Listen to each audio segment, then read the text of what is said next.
శ్రీ గురుదత్త వాగర్ధావివ సంపృక్తౌ వాగర్ధ ప్రతిపత్తయే జగతః పితరౌ వందే పార్వతీ పరమేశ్వరౌ. ఓం నమ శివాయ. మన హిందూ దేవాలయాలు మన భారతదేశంలోనే కాకుండా ప్రపంచమంతా కూడా నిర్మాణం జరుగుతున్నాయి. అందులో భాగంగా యుఎస్ఏలో ఉన్నటువంటి ఆస్టిన్ నగరంలో హరిహర క్షేత్రము నిర్మాణం జరుగుతుంది. ఆ హరిహర క్షేత్రంలో పలు దేవాలయాలు నిర్మిస్తున్నారు. అందులో భాగంగా శివాలయము, విష్ణు ఆలయము, ఇలా రకరకాల దేవాలయాలు నిర్మిస్తున్నారు. మరి అన్ని దేవాలయాల్లో శివాలయాలు ప్రతిష్ఠిస్తున్నారు.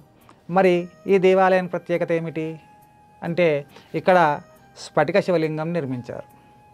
మరి స్ఫటిక శివలింగం నిర్మాణం జరగడం, దాన్ని పూజించడం ఎందుకు, దాన్ని పూజించడం వలన ఫలితం ఏమిటి? శివలింగాలు రకరకాలుగా ఉన్నాయి.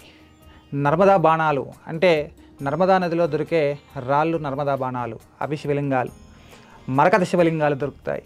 అదేవిధంగా పాదరస శివలింగం, అదేవిధంగా స్ఫటిక శివలింగము, ఇలా రకరకాల శివలింగాలు ఉన్నాయి. ఒక్కో శివలింగానికి పూజిస్తే ఒక్కో రకమైనటువంటి ఫలితాలు వస్తాయి. మరి ఇప్పుడు మనము స్ఫటిక శివలింగానికి పూజించడం వలన ఫలితం ఏమిటి, అసలు మనము ఆ స్ఫటిక శివలింగాన్ని ఎప్పుడు పూజించాలి, ఎలా పూజించాలి అనే విషయాన్ని ఇప్పుడు మనం తెలుసుకుందాం.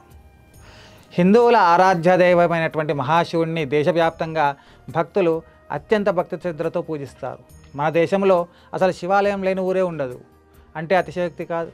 లింగ రూపంలో భక్తుల నుంచి పూజలు అందుకుంటున్న శివయ్యను స్ఫటిక శివలింగంలో ఆరాధిస్తే అత్యంత విశిష్టమైన ఫలితాలు ఉంటాయి అని పురాణాలు చెబుతున్నాయి. స్ఫటికం మహేశ్వర స్వరూపం. స్ఫటికానికి ప్రత్యేకత ఏంటంటే, వాతావరణంలోని శబ్ద తరంగాలు గ్రహించి తనలో దాచుకుంటుంది. సాక్షాత్తు శివస్వరూపమైనటువంటి లింగాన్ని ఆరాధించి సేవిస్తే మనకు ముక్తి లభిస్తుందని శాస్త్రాల్లో పేర్కొనబడింది. స్ఫటికలింగాన్ని మాత్రం స్త్రీ పురుష భేదం లేకుండా అందరూ పూజించవచ్చు. ఆ విధంగా పూజించి శివుడి అనుగ్రహం పొందవచ్చు.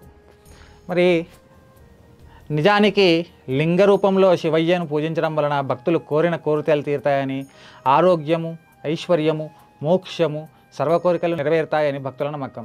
అయితే లింగంలో స్ఫటికలింగానికి ప్రత్యేకం ఉందని, భక్తులు తమ కోరికను తీర్చమని స్ఫటికలింగాన్ని పూజించడం వలన అద్భుత ఫలితాన్ని పొందుతారని శాస్త్రాల్లో చెప్పబడింది. అంతేకాదు, స్ఫటిక శివలింగము పరబ్రహ్మానికి చిహ్నము. అయితే శంకరాచార్యుల వారు కైలాసం వెళ్ళి 5 స్ఫటికలింగాలు తెచ్చారని మార్కండేయ చరిత్రలో ఉంది. శివలింగం ప్రతిష్టాప్య చిదంబర సభాతటే మోక్షదం సర్వజంతూనాం భువనత్రయ సుందరం. ముక్తిలింగం తు కేదారే నీలకంఠే వరేశ్వరం కాంచాం శ్రీ కామకోటేతు యోగలింగమనుత్తరం శ్రీ శారదాఖ్యపీఠేతు లింగం తం భోగనామకం అంటూ ఆ లింగాన్ని ఎక్కడెక్కడ ప్రతిష్ఠించారో వివరించారు. కేదార్నాథ్లో ముక్తిలింగాన్ని, నేపాల్లో గల నీలకంఠ క్షేత్రంలో వరలింగాన్ని, చిదంబర క్షేత్రంలో కనకసభలో మోక్షలింగాన్ని, శృంగేరి శారదాపీఠంలో భోగలింగాన్ని, కంచి కామకోటి పీఠంలో యోగలింగాన్ని ప్రతిష్ఠించడం జరిగింది. మార్కండేయ చరిత్రలో ఈ విషయాన్ని పేర్కొన్నారు. సమస్త విశ్వం శివమయం, హరహర మహాదేవ శంభో శంకర అంటూ నీరు సమర్పించినంతనే నేనున్నాను అంటూ భక్తుల కోరికలు కోర్చే శంకరుడు భోలాశంకరుడు. మొదటిసారి ఎలా పూజించాలి? స్ఫటికలింగాన్ని పూజించాలనుకునేవారు మొదట మహాశివరాత్రి రోజున పూజించడం అత్యంత శ్రేష్టము.